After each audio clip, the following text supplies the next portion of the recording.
Well, as you probably guessed, I'm originally from Ohio.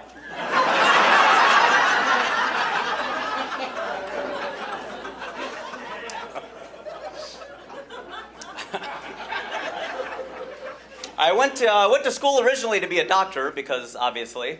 I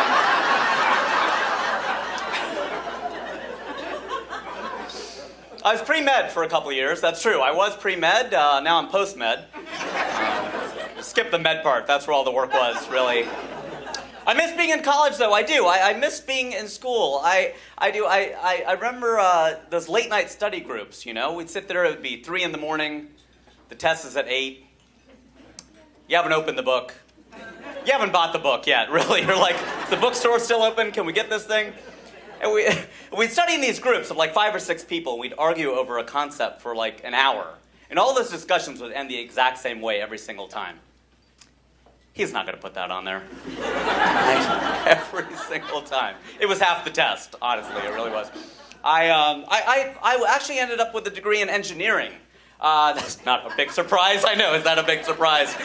Degree in engineering. I don't know. So we have a few engineers here, apparently. Yeah? Engineer? Okay, here we are. The thing, I remember the rest of the joke, by the way, but that's your biggest fear as a comedian. Like, what if I just blanked up here in front of everyone? That'd be so embarrassing. I know it, but just it'd be embarrassing, right? Like, but that happens in real life all the time. People are in the middle of telling me a story and they're like, what was I saying?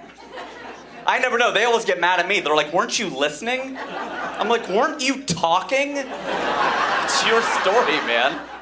But I liked my engineering professors. The only thing I didn't like is they didn't really seem to answer questions very often. That drove me crazy. I'd be like, hey, what's a Krebs cycle? What do you think it is? We're paying $50,000 a year to go to school here. You tell us what the hell it is, man. It's like in elementary school. You're like, hey, teacher, how do you spell this word? Look it up. I can't look it up. I don't know how to spell it. Doesn't make any sense. I did well in school because I have a photographic memory, but kind of a partial photographic memory. I feel like a lot of us have this. Like, I couldn't remember the quadratic formula, but I could remember what side of the book it was on. You do this, you're like, it's negative b plus or minus.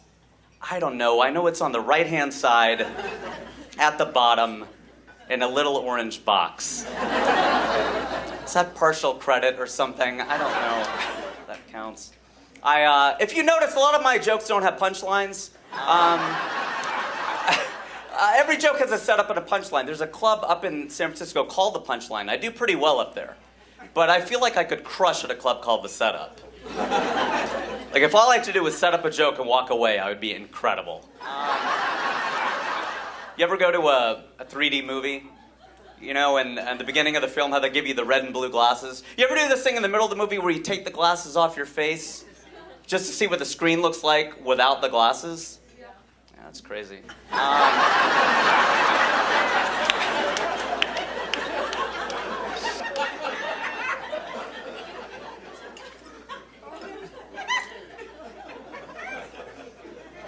You ever drive along in your car, look down at the odometer, and it's like 9,992, 93, 94. You get all excited because you're like, oh my God, I'm going to be in the car for another 6 miles. It's going to turn 10,000 on this trip.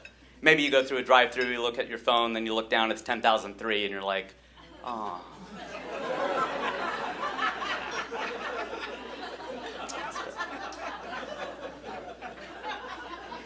Just 20 more of these.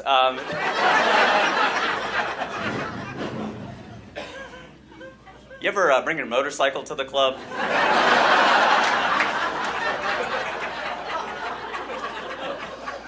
Thing with that bit is it's hard to go back to real jokes. That's the hard thing. Like, sir, what do you do for a living? Unemployed. Cool.